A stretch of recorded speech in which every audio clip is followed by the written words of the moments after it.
They call me the problem, but you could call me the can man, because anybody can get it. Africans. BoxingVoice.com. We are here with the legend, Mr. Roy Jones Jr. Roy, first off, thoughts on Golovkin-Proska? I thought Golovkin looked really good. Proska fought a good fight. It was a tough fight for him with his style.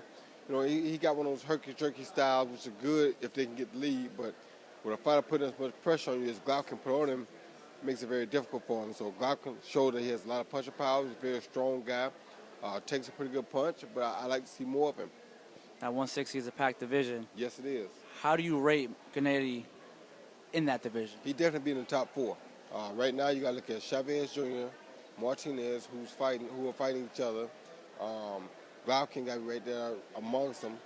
And the only other guy will probably be the guy coming up. I forget his name, but the Kid Chocolate. He going to be a tough competitor too, though. So them four, I think, will be the kings of the division right now.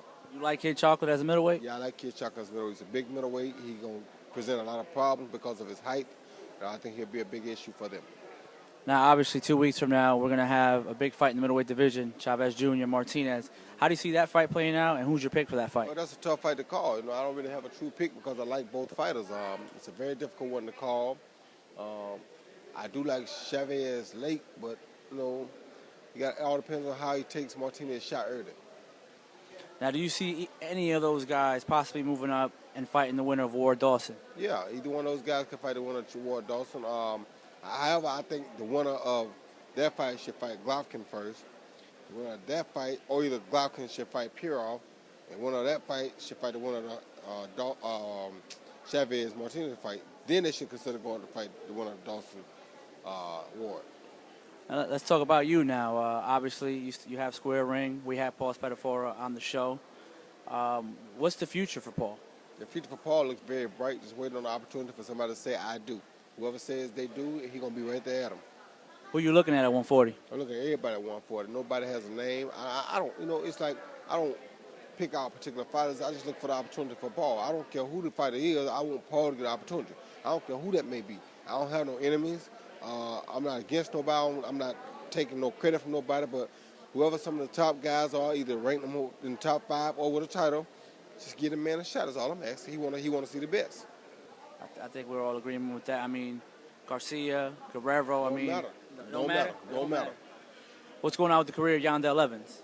Yandel working on trying to bring Yandel back, get him another back on the winning track, and hopefully get him back in line for a title shot. I like Yandel. I think he's a very good up-and-coming fighter. Him and my guys, they had their differences, but I really like him as a fighter, and I think that he really can be something if he just sticks to it. Now, what's up with you? What's up with your career? How's it going? What's next for you? Still one of the coldest to ever do it. Still feeling good. Get my legs back under me now. Had a knee surgery about 3 months ago. My knee about to fully recover from that. So right now, there's a few things cooking. You know, I listened to Coyote talk about fighting. Nothing I would duck. Then I just got a challenge the other day from somebody asked me, would I fight Jay Pascal? Why not? What would I got to lose? Then they said, well, the guy in Poland said, you didn't beat him convincingly enough. He want a rematch. So I hear everybody talking, but nobody coming to the table saying, okay, this is what we got, let's do it. So whoever has the balls to step forward first is where I'll be at. And I got to ask you this question. How long do you see yourself still boxing? Only about another year, then I'm going to call it a day. After about another year, I'm going to tuck it in. Yep. And to those people that are asking you, why are you still boxing? I love to fight. I'm seeking a cruiserweight title. Still one of the best to ever do it. I know they don't understand that, but if I had listened to them, I'd never start boxing because boxing is a dangerous sport, and boxing is a sport that could cause anybody any kind of problems at any time.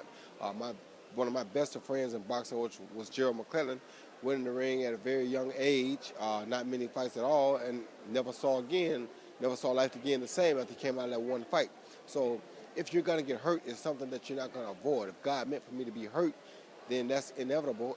Either I'm going to be hurt or I would have been hurt already.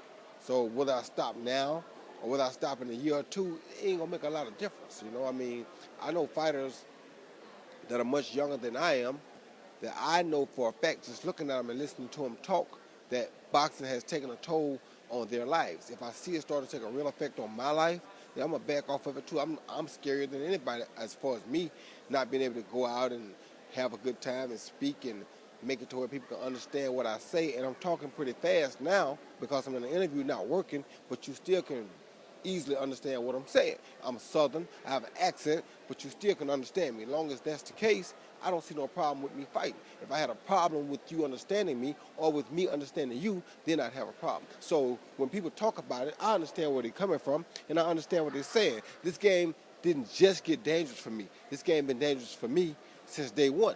It's just that lately, because I got a little bit older, because I slowed down a little bit, I started feeling the repercussions of what happens when you do get slow. You get caught with big punches, sometimes you go down. There's a lot of guys, like I saw a guy tonight, 10-0, in a fight against a guy that the guy shouldn't even lay the glove on him. Boom, dropped him in the first round. I ain't never get dropped coming up like that. You understand me? So it's a lot of guys who make it. That's a perfect example. Look at Andre Ward. I had Andre Ward early in his career. He was dropped twice early in his career, but he still went on to be the best super middleweight out there right now. So just because you go down don't mean that that's over. Some guys had to start their career like that. I, unfortunately, had the experience at the end of my career, but it happens. And so what? There you have it from the legend himself, Roy Jones Jr., baby, boxingvoice.com.